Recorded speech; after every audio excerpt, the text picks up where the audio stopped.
Assalamualaikum and good morning. My name is Faima Musa and my matrix number is B122310249. So today me and my members will be presenting for the subject PEET 3414, RF Technique and also Microwave. So we're going to present the project presentation. So before we start to the content of this presentation, let me introduce my team members first. So we have me, myself, Faima Musa, and we have Nana Wantani, Anak Perempuan M. Chandran, and we have Muhammad Khairul Ar-Rais bin Omar.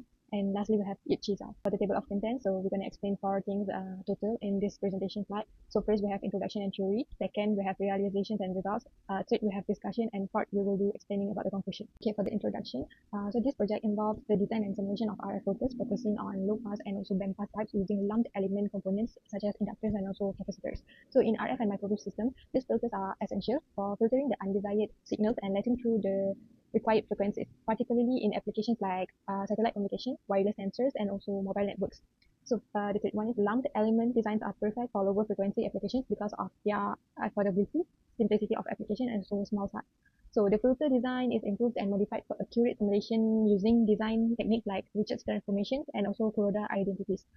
So the advanced design systems ADS is used to analyze the filters. The low pass filter satisfies the important design specifications, and also the band pass filter is looked at to understand its frequency selective properties. RF assignment. RF filters are used in communication system to keep the good signal and block the unwanted ones. This helps improve the signal quality and reduce noise. There are 4 types of low pass. There are 4 types of filter. The first one is low pass. It's let the frequency through the block, let frequency through and block the high ones. Whereas the second one is high pass. It will let high frequency through and block close one. For band pass, it will allow only a certain range of frequency. And the last one is band stop. It will block a specific range of frequencies. So for low pass filter are common in RF system to remove high frequency noise. Lumped element filter are use basic part like inductor and capacitor. They are good for low to mid frequency and easy to build and PCB. Band pass filter are very important in transmitter and receiver. They are made by changing low pass filter using method like Richards and Kuroda.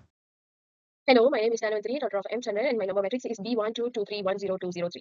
So for the realization and result part, I'm going to explain about the low pass filter results, manual calculations. So our targeted filter is designed to have a cutoff frequency of 2.7 GHz with 40 dB insertion loss at 6.8 GHz. So to begin, we convert these values to angular frequency using the formula, which is omega equals to 2 pi f, where we get the value 42.72 GHz. And then we use another formula for the cutoff frequency, which is omega c equals to 2 pi fc, and the value we get is 16.96 GHz. So for these angular frequency are needed for normalization, the frequency response. So to find the normalization frequency, next we find the normalized frequency by comparing the target frequency to the cutoff frequency using the formula omega over omega c minus 1. So the answer we get is 1.52. So this is the determined filter order using the attenuation versus the normalized frequency graph for 3 dB ripple Chebyshev filter. So we look for the curve that gives the 40 dB attenuation and normalize the frequency 1.52. So here the red mark shows the value. So the graph tells us that is corresponding to the filter order, which is n equals to 5. So I circled here. So get normalized elements value for 3 dB ripple Chebyshev filter of order 5. We refer to the prototype table and get that. So from these circle, I got the value for G1, G2, G3, G4, G5, and G6 as shown here. So this is a distributor design for capacitance and inductance lump design. So firstly, we find the result for the capacitor 1, which is 4.1027, and for the inductor 2 using the R0, 2.2458, and for the capacitor 3 using the G3 value, so 5.3515, and for the second inductor, which is I labeled L4, using the R0 value, and the answer is 2.2644, and for the third capacitor, which is I labeled C5, using the G5 value, so the result is 4.1027.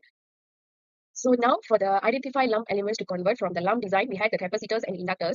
Capacitor become the shunt open circuit, stubs inductor becomes series short circuit stub. Using the Richards transformation, we apply Z shunt equals to 1 GK for capacitor and Z series GK for inductors.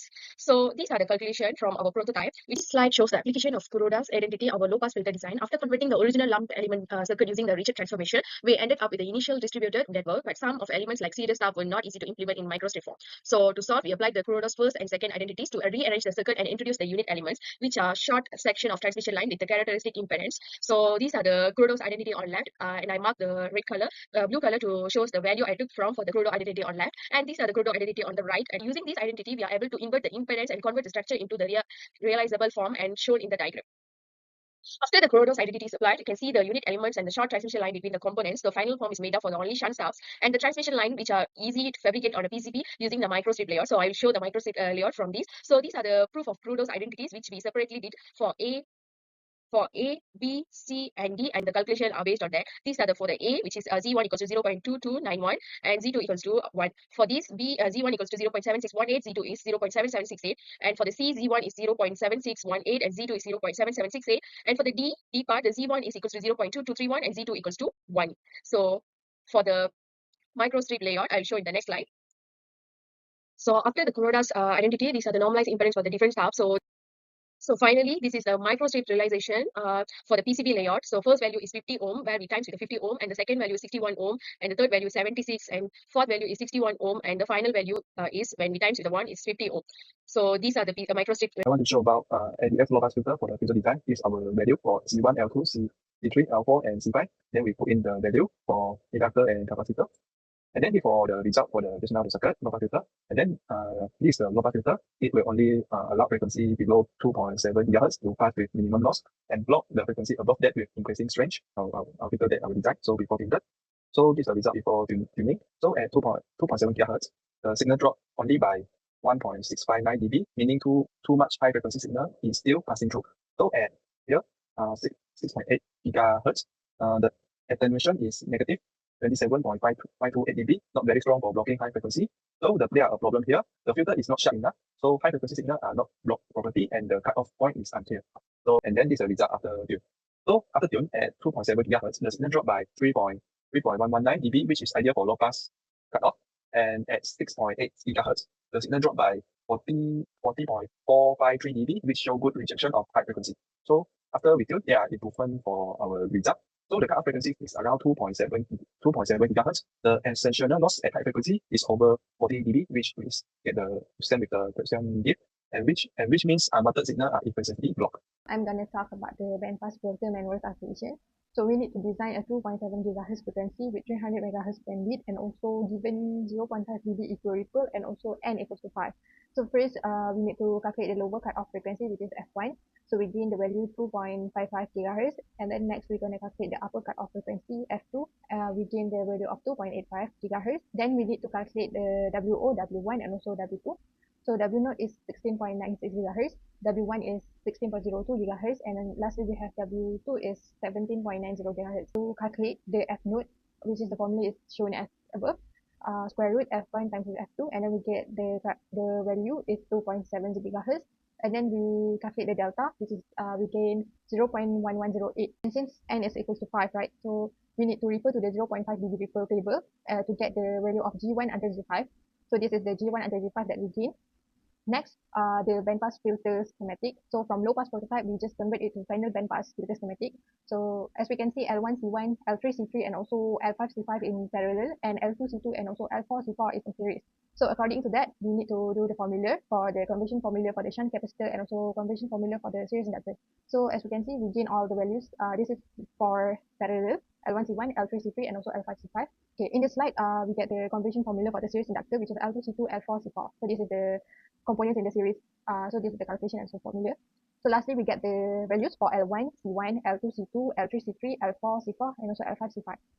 That's all from me. Thank you. Assalamualaikum warahmatullahi wabarakatuh. My name is Muhammad Khairul Rais bin Omar. My message number is B1223100067. Okay, today we will present a design for bandpass filter. Firstly, thank you for Umar for the manual version for bandpass filter. We will set the value in for inductor and capacitor in ADS design. Okay, next, this is the output signal of the bandpass filter from the value. Okay, M1 is a center frequency, is get 2.7, and M2 is the low pass cutoff, and M3 is upper cutoff frequency. Okay, the value are same like the manual question. Okay, next we go to discussion. For discussion, we can set this long pass filter. Use transmission line instead of standard component like inductor and capacitor. This make the better for high frequency application where the small unwanted effect become a problem. There are design use method like Richard transformation and Kuroda intensify to keep performance stable and practical.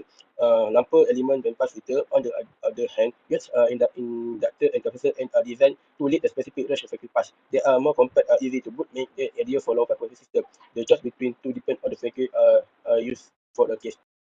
In conclusion, this project successfully investigated microwave passive filters using the insertion loss method, demonstrating its effectiveness in designing filter with precise frequency response, including the low pass and band pass types, which are crucial for modern RF systems. The study also accessed the transmission line circuits, highlighting the distinctions between the lumped and distributed filters. Distributed designs developed through the techniques like Richards transformation and Kuroda's identities proved effectiveness for high frequency applications by overcoming the limitation of lumped components. So this analysis underscores the importance of transmission line in achieving scalable and efficient filter designs. Additionally, the project incorporated sustainable technology, emphasizing the environmentally friendly materials and low loss fabrication methods, aligning with the current engineering trends to reduce the environmental impacts while maintaining the high performance. So in summary, the project achieved the objective integrating theoretical knowledge and practical evaluation and sustainability to offer the comprehensive understanding of microwave filter design.